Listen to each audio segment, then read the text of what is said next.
सो chapter हम लोग start करने जा रहे हैं आज क्लास 9 फिजिक्स का force and laws of motion. तो फोर्स तो हमने क्लास 8 में काफ़ी कुछ पढ़ा हुआ है, ठीक है ना। तो थोड़ा बहुत बेसिक हम लोग रिवाइज कर देंगे। बेसिकली ये चैप्टर है ये लॉज ऑफ मोशन से है, ये चैप्टर लॉज ऑफ मोशन से है, ठीक है ना। ठीक, पहले फोर्स का बेसिक पढ़ लें क्या, ठीक है। फोर्स की वजह से तो मोशन होता है, फोर्स की वजह से ही तो मोशन होता है। हाँ सर, फोर्स की वजह से मोशन होता है। तो force is an external agent that is used to change the magnitude of velocity of an object. ठीक है, एक एक्सटर्नल एजेंट है, हमने फोर्स लगाया, ये पेन है, हमने फोर्स लगाया, तो जो इसके अंदर एक्सटर्नल इम्पैक्ट हमने डाला, मैग्नीट्यूड डाला, उसकी वेलोसिटी चेंज हुई।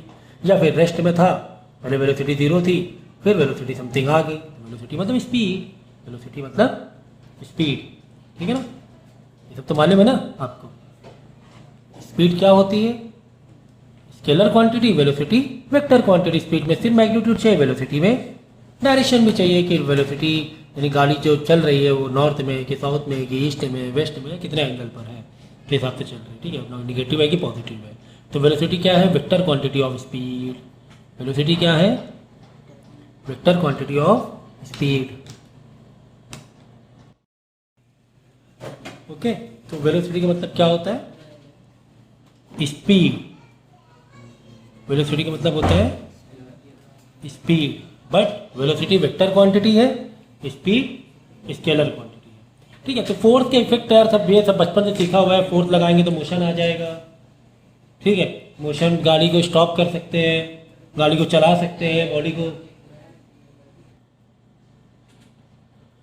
स्पीड चेंज कर सकते हैं। जैसे कि कोई गाड़ी है 50 मीटर पर सेकंड इस पर जा रही है, हल्का सा फोर्स मतलब ब्रेक लगाएंगे तो 30 मीटर पर सेकंड, 20 मीटर पर सेकंड स्पीड को हम बदल सकते हैं। स्पीड का डायरेक्शन, मोशन का डायरेक्शन बदल सकते हैं। फुटबॉल, बॉल ऐसे यार लात मारी, बॉल उधर चली गई। तो ये सब तो फोर्स यार, ये तो खैर मुझे ज़्यादा बताने की ज़रूरत नहीं है, बस इतना समझ लो कि फोर्स की जो फोर्स क्या है, वेक्टर क्वांटिटी है। फोर्स क्या है, वेक्टर क्वांटिटी है। वेक्टर क्वांटिटी में आंखें थोड़ी सी बड़ी हो जानी चाहिए, वेक्टर क्वांटिटी है फोर्स। इसका मतलब हमारा निगेटिव भी हो सकता है, हाँ निगेटिव भी हो सकता है, ठीक है ना।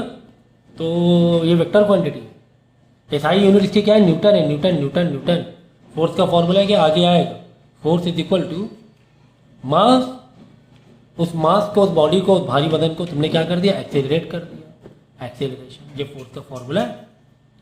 तो मास मतलब किलोग्राम इनटू एक्सेलरेशन की यूनिट होती है मीटर पर सेकेंड स्क्वायर, यानी किलोग्राम मीटर पर सेकेंड स्क्वायर को शॉर्ट में हमने न्यूटन बोल दिया। क्या बोल दिया, न्यूटन बोल दिया, न्यूटन प्रैक्टिस के नाम पर। बाकी टाइप्स ऑफ फोर्सेस आपको पता ही है क्या है, क्या है, क्या है। देखो, बैलेंस फोर्स, बैलेंस फोर्स मतलब जैसे कि जो रस्सा खींची होता है ना, रस्सा खींची कर रहे हो आप, है ना, और एक दो लोग इधर पार रस्सी खींच रहे हैं एक बॉडी को, और दो लोग इधर से खींच रहे हैं, और ये बॉडी हिल नहीं रही है। ये बॉडी ना इधर जा रही ना इधर जा रही, यानी कि दोनों लोग जो ताकत लगा रहे हैं, इधर भी और इधर भी, दोनों बराबर ताकत लगा रहे हैं। दोनों क्या कर रहे हैं, बराबर ताकत लगा रहे हैं। तो हम बोलेंगे बैलेंस फोर्स है। क्या बोलेंगे, बैलेंस फोर्स है। एग्जाम्पल तो मैं बुक रखी है, बुक क्या रखी है, टेबल पर रखी है। क्या ये बुक टेबल के नीचे से गिर रही है, क्या नहीं गिर रही, मतलब बैलेंस फोर्स है।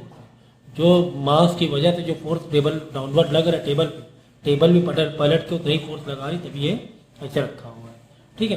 तो फोर्स जो नेट होता है, अगर वो जीरो आ जाए, क्या आ जाए, जीरो आ जाए, नेट फोर्स का मतलब एक तरफ से इधर से खींच रहे, माइनस एक तरफ से इधर से खींच रहे, तो क्या हो जाएगा, बैलेंस फोर्स हो जाएगा। मतलब यहाँ पर 50 न्यूटन जब ताकत लगा रहे हो, इधर ही 50 न्यूटन, जब इधर तक का 50 न्यूटन दे रहे हो, इधर ही 50 न्यूटन दे रहे हो, तो वन साइड और दोनों साइड के हम डिफरेंस लेंगे तो क्या हो जाएगा, ये जीरो। ठीक है, तो बैलेंस फोर्स के क्या है, ये डिफरेंस बिटवीन है। तो balance force is condition where the net force acting on a body क्या हो जाएगा, जीरो हो जाएगा। अनबैलेंस फोर्स में नॉन जीरो रहेगा। हो सकता हो कि एफ नेट निकालो तुम, हो सकता है कि एक फोर्स लगा रहे 10 न्यूटन, तुम खाना पीना खा कर आए नहीं, तुम 8 ही न्यूटन लगा पा रहे, वो खींच के ले गया सामान, तो 2 न्यूटन क्या हो जाएगा, नोट फोर्स 2 न्यूटन से खींच के सामान ले गया, है ना, ये चीज़ है।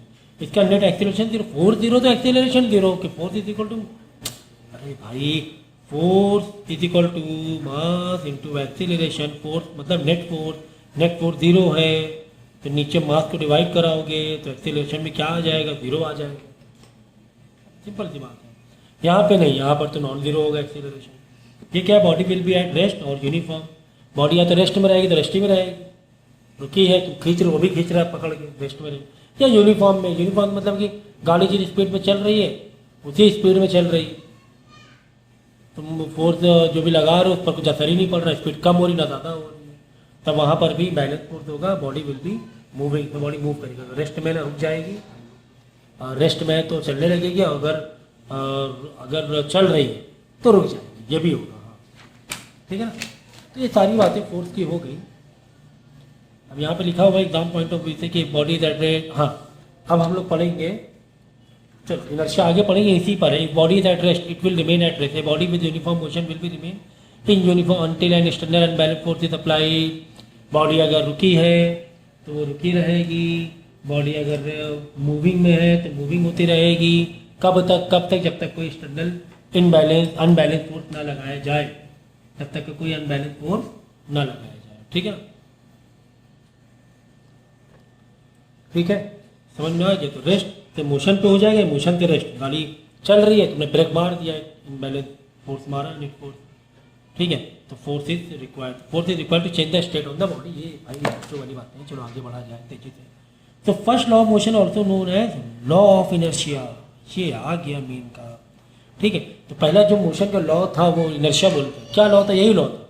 क्या लॉ है कि कोई बॉडी अगर रुकी रहेगी, कोई बॉडी चल रही तो चलेगी, जब तक के उस पर कोई भी फोर्स नहीं लगाते हैं, कोई एक्सटर्नल नहीं लगा, मतलब हाँ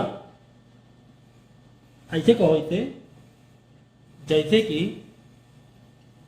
देख, जैसे the tendency of body suppose any change in state of the rest known as inertia of rest. जैसे कि तुम बस में जा रहे हो, तुम बस में बैठे, बस अभी रुकी, बस में बैठे, बस वाला क्या करेगा, जैसे एक्सीलरेटर देगा, गाड़ी की स्पीड बढ़ाएगा, तुम्हारी बॉडी क्या होती है, हल्की सी पीछे की तरफ धक्का जाती है, आगे की तरफ नहीं, पीछे की तरफ। क्यों? क्योंकि तुम्हारी बॉडी रेस्ट में थी, तुम्हारी बॉडी बस मोशन में आ गई। बस किस में आ गई, मोशन में। तुम्हारी बॉडी ने जो रेस्ट में थी तो उसने 1 मिनट के लिए वैसे ही कहा कि मैं रेस्ट में रहूँ, वो क्योंकि तुमने एक्स्ट्रा कोई भी टेंडेंसी की नहीं बॉडी को आगे ले जाने की। तो तुम्हें एक पीछे की तरफ धक्का लगता है, ऐसे ढक पीछे की धक्का लगेगा, पीछे की तरफ धक्का लगेगा। क्यों धक्का लगेगा पीछे की तरफ? क्योंकि तुम्हारी बॉडी तो रेस्ट में थी, बस मोशन में आई थी ना। जब तक तुमने माइंड सेट चेंज किया कि हम भी अपनी बॉडी को बस के साथ में मैच करें, मूविंग, जब तक के तुम्हारी बॉडी कोशिश कर रही हो रेस्ट में। तो यही इनर्शिया है कि भाई बॉडी चलती रहेगी, चलती रहेगी।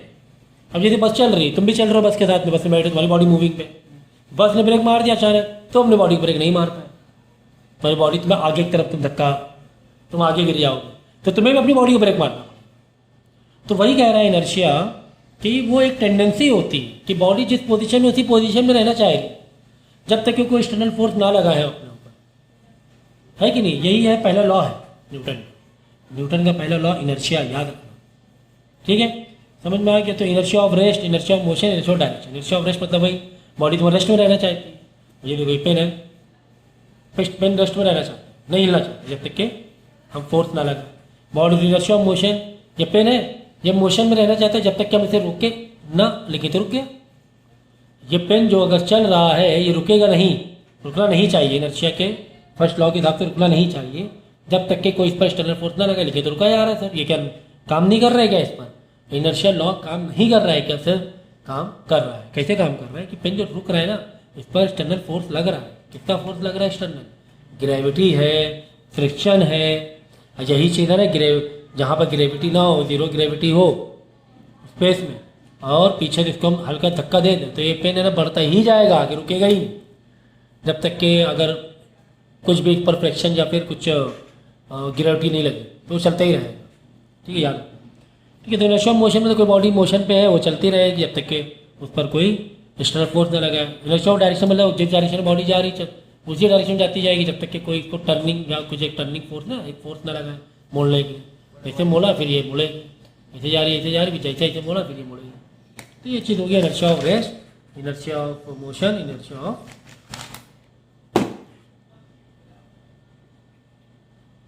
ठीक। अब यहाँ पे गैलीलियो का एक्सपेरिमेंट है, ठीक है। ये जैसे कि मैंने बताया ना कि a ball is a slanted surface, you let go gravity will make it roll down the speed has inertia. अब तूने बॉल यहाँ से फेंका, अब देखना बॉल जब गिरेगी नीचे ना, ऐसे नीचे गिर जाए, नहीं नहीं नहीं, ये वापस ऊपर ऐसे चले जाएगी। ये तो इंक्लाइन पे ऐसे गिरेगी, वापस ऊपर चले जाएगी, फिर से ऊपर चल। क्यों? क्योंकि इस बॉल पे क्या आ गया, इनर्शिया आ गया। ये मोशन पे आ गई थी ना, मोशन था, इतना अच्छा इनर्शिया आ गया था कि ग्रेविटी भी से रोक नहीं पाई, वो आगे ऐसे ऊपर चली जाएगी, फिर ऐसे गिरेगी, फिर ऐसे जाएगी, फिर ऐसे फिर ऐसे फिर ऐसे ऐसे। अगर इसको ग्रेविटी जीरो कर देना, फिर ऐसे गिराए कैसे, धक्का देना पड़ेगा, फिर अपने आप गिरेगा नहीं, अगर ग्रेविटी जीरो है अपने आप थोड़ा गिरेगा, वो धक्का देना पड़ेगा ना, फिर ताकत लगानी पड़ेगी। तो फिर ऐसे ऐसे होता ही रहेगा, ऐसे से नहीं होगा, ऐसे जाके चला जाएगा ऊपर, क्यों नीचे नहीं आएगा ना, फिर क्यों नहीं आएगा नीचे, ग्रेविटी नहीं है, ठीक है। तो इनर्शिया ऑफ डायरेक्शन भी मैंने बता दिया है।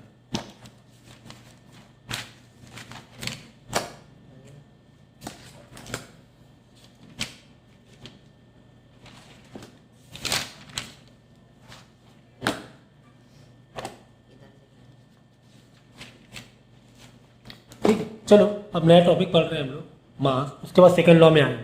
पहला लॉ समझ में आ गया? हाँ समझ में आ गया। पहले लॉ के ऊपर कोई भी न्यूमेरिकल्स नहीं है, तो पहला लॉ सर हमें समझ में आ गया।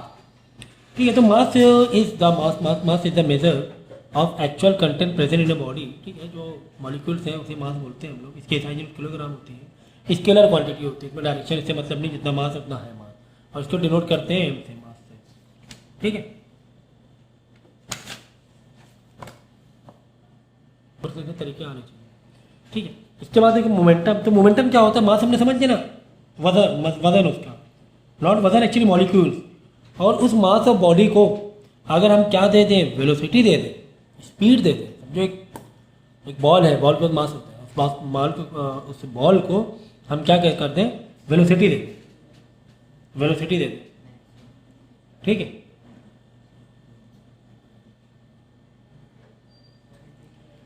तो उस बॉडी के अंदर मोमेंटम आ जाए। एग्जाम्पल से बॉल है ना, एक पत्थर है, पत्थर को तुम शीशे में ऐसे रख दो, पत्थर को शीशे में, बात समझो, तो गिलास है, क्या है, गिलास है, गिलास बन नहीं पा रहा है हमसे, पेन नहीं चलने से, ये क्या है, गिलास है। हमने क्या रखते, एक स्टोन को रख दिया ऐसे, तो कुछ शीशे में कुछ होगा, नहीं होगा।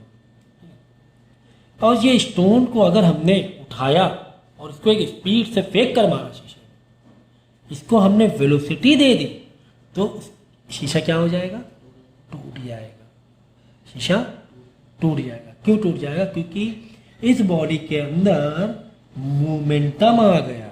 क्या आ गया? मोमेंटम को पी से डिनोट करते हैं, पी इज इक्वल टू, मतलब momentum is equal to mass into velocity. हाँ, मोमेंटम आ गया, उस मोमेंटम ने जो फोर्स कैरी कर रहा था, शीशे को तोड़ दिया। एग्जाम्पल के तौर पे चलो एक बात और समझो, पहले फॉर्मूला और समझ लेते, ठीक है। तो मोमेंटम का मास से क्या रिलेशन? डायरेक्ट रिलेशन है। मास फॉर्मूला क्या कह रहा है, मास को बढ़ा दोगे तो कैलकुलेशन ओवरऑल ज़्यादा हो जाएगा ना मोमेंटम।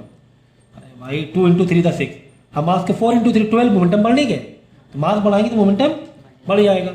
एंड वेलोसिटी बढ़ाने से भी मोमेंटम क्या हो रहा है, बढ़ रहा है। मास और वेलोसिटी दोनों का डायरेक्ट रिलेशन है मोमेंटम से। ये क्या बात सच है? हाँ सच है, सच है। कैसे? देखो, तुमने एक पत्थर लिया है, जब पत्थर लिया और किसी की तुम खिड़की तोड़ने के लिए शरारती हो, तो क्या हो, शरारती हो, ठीक है।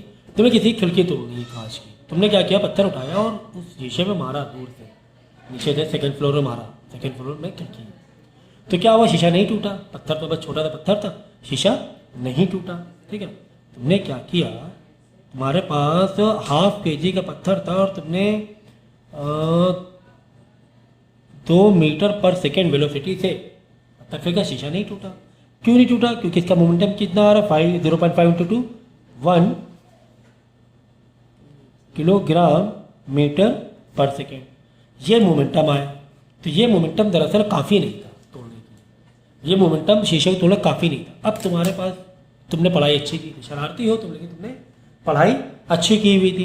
तुमने क्या सोचा, यार अगर मुझे मोमेंटम बढ़ाना है, या तो मैं बड़ा पत्थर ले लूँ, या तो मैं बड़ा पत्थर ले लूँ, वजन बढ़ा दूँ, या फिर वेलोसिटी बढ़ा दूँ। दो में से एक काम कर सकते हो, क्योंकि दोनों के बढ़ने से भी मोमेंटम बढ़ रहा है। तुमने क्या किया, 2 किलो का पत्थर लिया, वेलोसिटी वही रखी 2 मीटर पर सेकेंड, 4 किलोग्राम हो गया, 4 किलोग्राम मीटर पर सेकेंड मोमेंटम आ गया। हाँ, अब ये शीशा 4 किलोग्राम मीटर पर सेकेंड से मारने में शीशा टूटा जा रहा है। या फिर तुमने देखा, इधर उधर देखा तुमने, और तुम्हें बड़ा पत्थर नहीं मिला, पत्थर वही वाला था, 0.5 kg वाला था। अब क्या करोगे तुम, फिर और दिमाग चलाओगे। क्या दिमाग चलाओगे, यार पत्थर तो बड़ा नहीं मिल पा रहा है, अब मोमेंटम भी हमें बढ़ाना है, तो हम क्या करें, वेलोसिटी बढ़ा दें, तेज फेंके पत्थर, तेज। हमने अब पहले 2 मीटर पर सेकेंड से फेंक रहे थे, अब हम फेंकेंगे 1 मीटर पर सेकेंड से।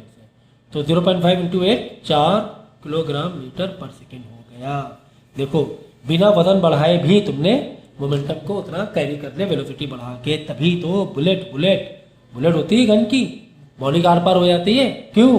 Because of very very high velocity. बहुत ज़्यादा ही वेलोसिटी होती है, मास ज़्यादा नहीं होता, वेलोसिटी ज़्यादा होती है, तो इतना मोमेंटम हो जाता है कि बॉडी को आर पार कर जाती है। तो momentum is also vector quantity. हाँ, मोमेंटम भी क्या है, वेक्टर क्वांटिटी है। वेक्टर क्वांटिटी मतलब तुम्हें बहुत अच्छे से समझेगा, समझो एक टीन है, ये टीन की मोटी चादर है, तुमने एक गन लिया, गन ठीक बनी है गन, चलो ठीक है, और तुमने इसको फायर किया, ठीक है। तुम्हारे क्या नहीं, देखो निशाना हम लोग को ट्रेनिंग दी जाती है गन चलाने क्या दी जाती है, ट्रेनिंग। तुम जब ट्रिगर दबा रहे हो, तुम्हारी गन है ना ऐसी हुई जा रही बार झटके से ऐसी हुई जा रही, और निशाना जो तुम्हारा जो गन बुलेट है ना, वो कुछ इस तरीके से जा रही है, ऐसे फायर हो रही है। मतलब जो एंगल बन रहा है ना, डायरेक्शन, ये एंगल सीधा हिट नहीं कर रही है, ऐसे क्रॉस होकर हिट कर रही है। क्रॉस हिट होने से ये चादर में होल नहीं कर पा रही गन बुलेट, है ना, क्योंकि कैसे मार रहे हो तुम, थोड़ा सा क्रॉस हुआ यार, है ना, तो बिल्कुल सीधा ऐसे करके मारो, फील कर सकते हो तुम, बिल्कुल सीधा घुस जाएगी अंदर, है ना। सीधा अगर तुम मारते हो तो ये आर पार कर जाएगी, बिल्कुल सीधा निशाना मार रहे हो। अब तुम टेढ़ा मार रहे हो, ऐसे करके मार रहे हो तुम, है ना, बिल्कुल ऐसे करके मार रहे हो, क्रॉस हुई जा रही गन तुम्हारी, वो छेद हो नहीं पा, हल्का खड्डा पड़ रहा, गन बुलेट अलग हुई जा रही। तो यहाँ से ये पता चलता है कि यार हम किसी जो एरिया वेक्टर है, ये एरिया है या कुछ एक सरफेस है, उसमें सीधा हिट करें तो ज़्यादा जोर से लगेगी।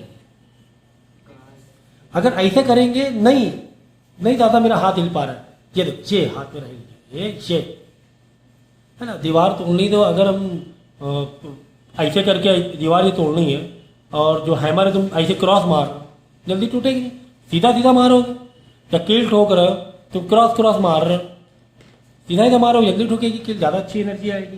तो यही पता है मोमेंटम मतलब vector quantity, direction role play कर रहा है, बहुत बड़ा रोल प्ले कर रहा है। तो यहाँ समझ में आया वेक्टर क्वांटिटी का मतलब क्या, ये है वेक्टर क्वांटिटी, ठीक है। मतलब मोमेंटम तुम्हारा उतना ही था, तुम 4 किलोग्राम था, लेकिन तुम क्रॉस मार, मोमेंटम उतना ही था, क्रॉस मारने से वो हिटिंग नहीं आ रही थी, वो मोमेंटम नहीं, तुम्हें लग रहा था मोमेंटम है वो, लेकिन नहीं, वेक्टर क्वांटिटी।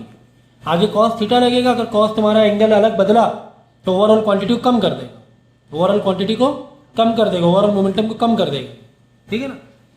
तो ये अभी आगे समझेगा, और अभी कराएंगे इसमें। तो मोमेंटम का फॉर्मूला समझ में आ गया क्या, मास इनटू वेलोसिटी, ठीक है ना। मोमेंटम मतलब पी से डिनोट करते हैं, मास इनटू वेलोसिटी। अब यहाँ पर है चेंज इन मोमेंटम मतलब तुम खुद ही सोचो ना, कोई गाड़ी जा रही है, मास इनटू वेलोसिटी से, वेलोसिटी मास ट्रक है 1000 किलो का, वेलोसिटी है जो 50 मीटर पर सेकंड से जा रहा है, ठीक है, उसके अंदर एक मोमेंटम आ रहा है, ठीक है सर, आ रहा है, उसके अंदर एक मोमेंटम आ रहा है, मास है 1000 किलो उसका, इंटू 50 मीटर पर सेकेंड से ट्रक जा रहा है। तो अभी फिलहाल मोमेंटम कितना है इसका, 50,000 किलोग्राम मीटर पर सेकेंड है, ठीक है सर। अब उसने क्या किया, थोड़ा गाड़ी में ब्रेक मारा। जब ब्रेक मारा, वजन थोड़ी ना कम होगा ट्रक का, वजन तो दे रहेगा। स्पीड कम हुई, स्पीड कर दी उसने 20 मीटर पर सेकेंड। अब मोमेंटम कितना हो गया, 20,000 किलोग्राम मीटर पर सेकेंड, है ना। यानी कि यहाँ पे चेंजिंग मोमेंटम हुआ, हाँ हुआ, चेंजिंग मोमेंटम हुआ। Final minus initial, final minus initial, है ना। ये देखो, यानी change in momentum is equal to P final minus P initial, ठीक है। तो जो भी अगर नेगेटिव में नेगेटिव है, पॉजिटिव में पॉजिटिव है, लेकिन परसेंटेज जो आएगा उसका पॉजिटिव उसमें ही रहेगा। तो क्या करोगे, 20,000 माइनस 50,000 माइनस का 30,000 कम हुआ, मतलब माइनस का 30,000 मतलब 30,000 कम हुआ मोमेंटम। माइनस में आंसर आया ना, 30,000 20,000 माइनस 50,000। बहुत समझाना पड़ रहा है, बहुत ज़्यादा। फाइनल मोमेंटम 20,000 हुआ था ब्रेक मारने से, पहले कितना था 50,000 था, माइनस का 30,000 आया, माइनस मतलब कम हुआ, मोमेंटम कम हुआ इसका। अब इसी को परसेंटेज बदलेंगे, परसेंटेज बदलेंगे तो परसेंटेज में change in momentum in percentage, change in momentum in percentage, तो वही कर देंगे बस, P F minus P I upon नीचे पी आई इंटू 100, है ना। नीचे क्या पुराना वाला, नीचे क्या पुराना वाला, ऊपर चेंज वाला, ऊपर नया वाला नहीं, ऊपर चेंज वाला। तो चेंज कितना आया था 30,000। अब चेंज वर्ड है चेंज, तो चेंज में माइनस साइन नहीं लगाते, बस चेंज है ना, बदलाव, अपॉन पहले कितना था 50,000 था, इंटू 100 कर देंगे, 2020 कट गया, परसेंटेज 202, तो 300 परसेंटेज में आ गया है। हाँ हाँ, ये भी करना, सॉरी, 2 हाँ, तो 5 1 था 5 6 30, 60 परसेंटेज में आ गया। 60% क्या हुआ, कम हुआ। तो यहाँ पे माइनस मत डालना, यहाँ पे चेंज मतलब 30,000 का चेंज, ठीक है। तो 60% मोमेंटम कम हो गया, ट्रक ने ब्रेक मारने से 60 मिनट का मोमेंटम कम हो गया। सोचिए ना, ट्रक अगर यही मोमेंटम 50,000 की मोमेंटम से टकराए, 20,000 मोमेंटम टकराए, फर्क है कि नहीं। ज़्यादा स्पीड में टकराएगा ना, मोमेंटम ज़्यादा, मतलब बहुत ही खतरनाक कोलैप्स होगा, है ना। पर कच्चे उड़ जाएंगे, बहुत ज़्यादा मोमेंटम में टकराएगा तो एक्सीडेंट अगर हुआ बाई चांस। इसीलिए बोलते हैं ना स्पीड कम रखो, क्यों बोलते हैं स्पीड कम रखो, स्पीड हमेशा कम चलानी चाहिए। मोमेंटम स्पीड हम बढ़ाने से ज़्यादा स्पीड में गाड़ी चलाएंगे तो मोमेंटम बहुत ज़्यादा हो जाएगा हमारा, ठीक है। तो ये हो गया हमारा फर्स्ट लॉ, ठीक है। अब अगला टॉपिक हमारा सेकेंड लॉ, अगला टॉपिक सेकेंड लॉ, ठीक है। फिर उसके बाद हम लोग पढ़ेंगे, ये हो गया तुम्हारा, सॉरी फर्स्ट लॉ तो हम लोग इनर्शिया पढ़ चुके हैं, वेरी वेरी सॉरी। ये हो गया हमारा सेकेंड लॉ, जो हमने अभी मोमेंटम पढ़ा है, ये क्या हो गया, सेकेंड लॉ, यही सेकेंड लॉ है।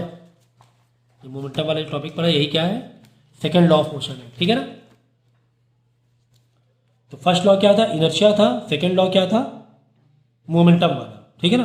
फर्स्ट लॉ क्या था, फर्स्ट लॉ इनर्शिया बेस्ड था, सेकेंड लॉ मोमेंटम बेस्ड था। पहले में कोई न्यूमेरिकल नहीं, लेकिन दूसरे और तीसरे में न्यूमेरिकल है।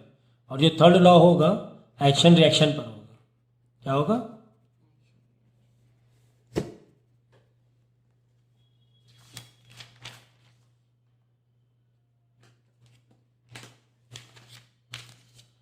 तो न्यूटन सेकंड लॉ, बात वही हो रही मोमेंटम के, rate of change of momentum is directly to external unbalance force apply to the body, है ना। जो भी रेट चेंज हुआ मोमेंटम का, गाड़ी में ब्रेक मार रहे हैं मोमेंटम कम हो रहा है, ब्रेक मारने वाला फोर्स लगा रहे हैं, एक्सेलरेशन लगा रहे हैं, एक्सेलरेट करने वाला फोर्स लगा रहे हैं, तो एक्सेलरेट करने से गाड़ी मोमेंटम बढ़ रहा है, वेलोसिटी बढ़ रही है। तो यही चेंज इन मोमेंटम को हम लोग सेकेंड लॉ, न्यूटन का सेकेंड लॉ बोलते हैं, ठीक है ना, न्यूटन का सेकेंड लॉ बोलते हैं। तो यहाँ पे क्या लिखा हो, इंक्रीज द रेट और speed of the body to fast change in momentum, जितनी ज़्यादा स्पीड बढ़ाएंगे उतना ज़्यादा चेंजेस होगा मोमेंटम में। तो फोर्स मतलब वही हुआ ना, रेट चेंज करना स्पीड के लिए फोर्स लगा के करेंगे ना हम लोग, हमने कहा ना फोर्स लगा के ही हम लोग मोशन को, पहले कहा ना, मोशन वेलोसिटी को हम कैसे बढ़ा घटा सकते हैं, फोर्स लगा के। तो increase the force of the body to increase the rate of body, conclusion to increase the rate of change in momentum you have to increase the force of the body. सीधी सीधी बात है, force और momentum में direct relation हो गया, force and momentum में direct relation हो गया। फोर्स बढ़ाएंगे गाड़ी की वेलोसिटी बढ़ेगी, स्पीड बढ़ेगी, तो मोमेंटम भी बढ़ेगा। फोर्स घटाएंगे मतलब ब्रेक मारेंगे हम लोग, ब्रेक मारेंगे तो रेट चेंज का कम होगा वेलोसिटी का, तो मोमेंटम भी कम होगा, डायरेक्टली प्रोपोर्शन है, डायरेक्टली प्रोपोर्शन है। तो यहाँ पे इसका एक डेरिवेशन है छोटा सा, अब देखो force is equal mass into acceleration, यही आया ना, कैसे आया देखो,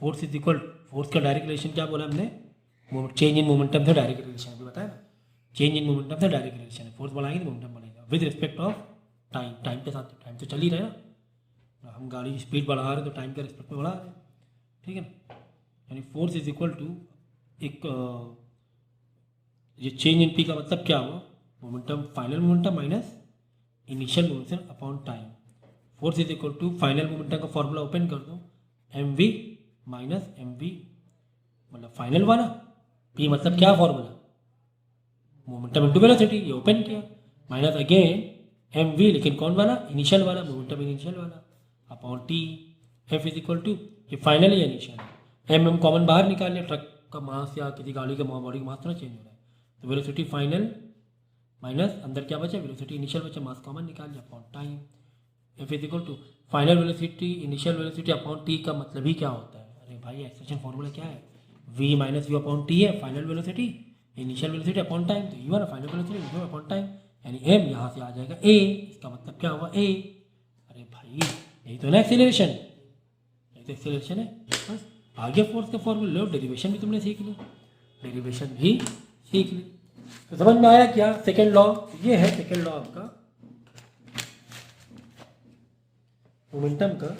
तो अब यहाँ से बहुत इंपॉर्टेंट रीजनिंग है आपकी कि क्यों क्रिकेट प्लेयर जब बॉल को कैच करता है तो हाथ थोड़ा सा ऐसे बैकवर्ड कर देता है, ऐसे बैकवर्ड कर देगा, क्यों ऐसे बैकवर्ड कर देगा, अक्सर एथलीट जो लोग होते हैं वो अगर हाई जंप करते तो नीचे है ना एक स्पंज टाइप का वो लगा रहता है, जिससे कि उनके पैरों में चोट ना लगे, पैरों में चोट क्यों ना लगे, ये सवाल है ना।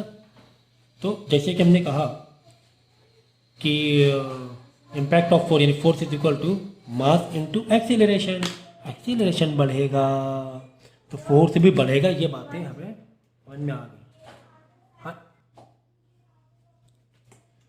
ठीक, ओके। अब वही है ना बैकवर्ड हम क्यों कर रहे हैं, ऐसे हाथ पीछे क्यों कर रहे हैं, यही बात है ना। देखो अच्छा, एक्सीलरेशन बढ़ेगा तो फोर्स बढ़ेगा, एक्सीलरेशन घटेगा तो फोर्स घटेगा, एक्सीलरेशन घटेगा तो फोर्स भी घटेगा, ये डायरेक्ट रिलेशन। चलो तो फोर्स इज इक्वल टू,